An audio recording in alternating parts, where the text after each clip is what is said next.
Slavery in America is an undeniable fact that has influenced the lives of all Americans one way or another. From the shores of Europe to the shores of West Africa, to the shores of many countries along the route to America, you can find remnants of the scourge of humanity. And in spite of the massive abuse and waste of life, some manage to rise above their circumstances and thrive. Psalm 35 says, "Weeping may endure for a night, but joy comes in the morning."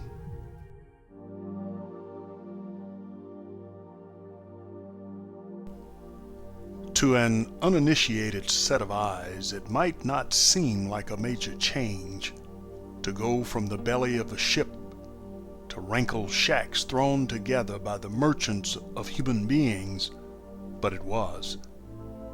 It was this environment where the hope that never left those uprooted from their homes and dislodged from their families came alive. It speaks to the endurance of the human spirit that is determined to survive. And none were more determined than this man, Charles SYPHAX, the patriarch of a family that has its beginnings at the home of the father of the nation, George Washington. At the dinner table, my mother would talk to my brother and I and tell us about what was going on at George Washington's plantation in Mount Vernon. She told us that Charles SYPHAX was an original slave of George Washington, and that he married Maria Custis, who was at Arlington House.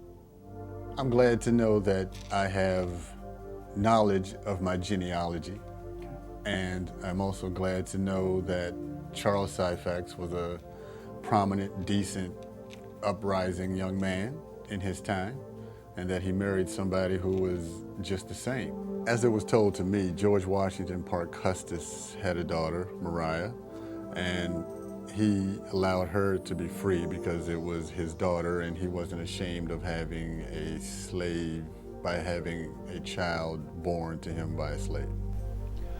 Not an uncommon occurrence during this dark period, and in some cases it opened a door that led to a new lease on life, a new set of opportunities to improve one's condition. This was the beginning of what would become a blossoming of the SYPHAX family.